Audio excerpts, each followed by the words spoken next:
talking about net neutrality, and this could be, as it was in China, the death knell for democracy, among other things. Professor Jefferson Pooley is with us. He's the Associate Professor and Chair of the Media and Communications Department at the Muhlenberg College in Allentown, Pennsylvania. His website is jeffpooley.com, P-O-O-L-E-Y, and you can tweet him at Jefferson Pooley. Professor Pooley, welcome to the program. Yeah, thanks so much for having me, Tom. Thank you for joining us. Jeff, tell us, you wrote this, or were quoted in, I don't recall which, this brilliant piece about how the internet service providers industry, essentially, has been buying phony research. It reminded me of the way the tobacco industry did it, and the asbestos industry did it. The asbestos industry in the 40s and 50s, the tobacco industry in the 60s and 70s. And arguably some of the big ag industry and the pharmaceutical industries are doing now. Can you tell us about this? Yeah, well, I would say first that your analogy to tobacco is completely apt. And just backing up one step, your intro referred to the stakes for democracy in the vote that's going to happen next week.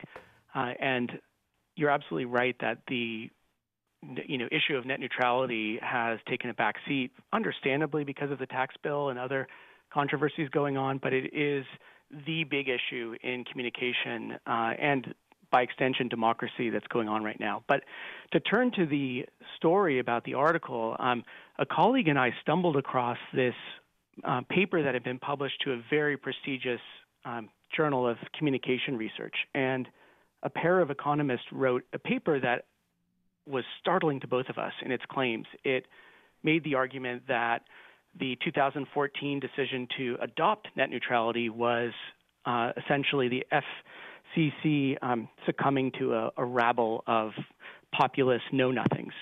It was openly described as there being no economics to the decision, that it was just bowing to populist pressure.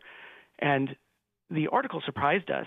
There was absolutely no disclosure, but just a little bit of digging on the title of the piece that got published showed that it was actually funded by a front group that has deep ties to the telecommunications industry, principally AT&T out in California, that had funded the paper originally and submitted it to the FCC twice. And in those two versions, the paper had disclosed its origins. But in the version that was published in the academic journal, the funding was entirely absent. It was only after we inquired about it that the funding was disclosed, and then only in the most anemic way. So is this an isolated incident, or is this part of a large trend? Is the telco industry, well, first of all, what word should I use when I describe this industry? And is this industry now, launching a major and concerted effort to basically rewrite science? It is accurate to say that the telecommunications industry, which would include the kind of cable giants too, in the way we want to talk about it now, is and has exerted a campaign over the last number of years to either prevent or roll back net neutrality. And the use of academics is, in this case, I'll mention, and then I think it's much larger than this, is to what I think of as information launder, in just the same way that a tobacco company might fund some medical doctors to produce research that they can then turn around and use, but without their fingerprints on it. That's exactly what happened in this case, where the article with no disclosure was published in early April of this year, and not 5 days later, Ajit Pai, the Trump-appointed FCC chairman, was citing the paper in speeches and in the document he released to begin the rollback of net neutrality. So you had a telecommunications front group fund and commission a report that became an academic study with no roots to its origins, which was then cited, but without those tainted origins, in the rulemaking that began the process that will be completed, unfortunately, next week to eliminate those rules.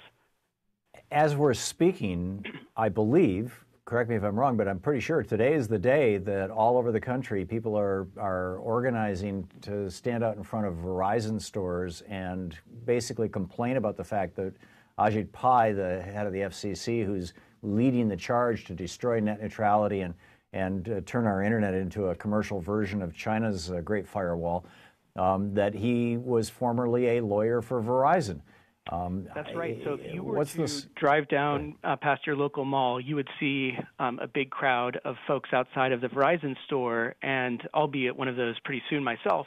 But that's because, just as you say, Ajit Pai had been a lawyer for Verizon, and this is pretty common. There's a revolving door at the FCC. There have been some good commissioners over the years, but there is, like in lots of the Washington officialdom, a revolving door of service and lobbying and then service again and back to lobbying. And here is a prime example.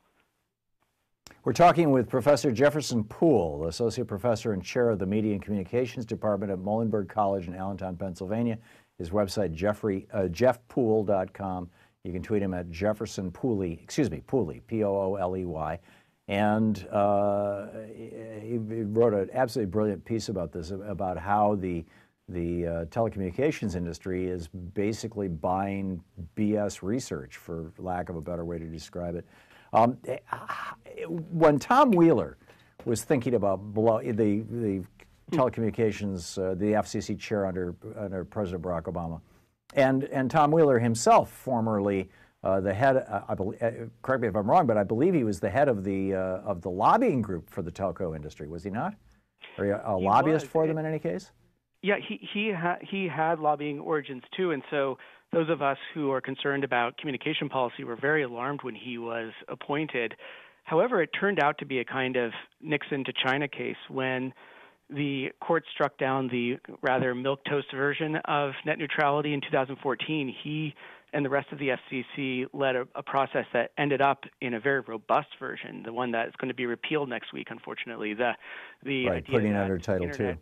providers should be reclassified as Title II. And without getting into the details, it just means the FCC then had the authority to ensure that they had to treat all of their network traffic the same.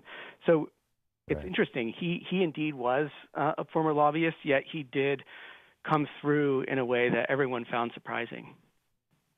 Yeah. So a little less than a minute left here, Jeff. What can and should people be doing right now, given that this vote is happening next week?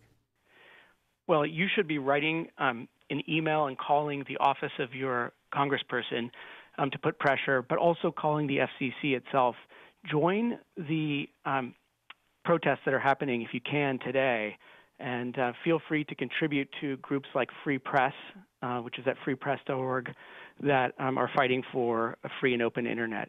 And more than I think that's freepress.net, isn't it? That there is a campaign underway to use academic research as kind of information laundered evidence, and so look out for that. Yeah, I mean, that's truly mind-boggling that Ajit Pai, the head of the FCC, is quoting as if it were solid science, a study, even if it's political science or whatever you want to call it, a solid study, quoting it as if it was real when in fact it was paid for by industry. I mean, this is like shilldom on steroids. I could not have said it better. Yeah, okay. Professor Jeff Pooley. Thank you, Professor.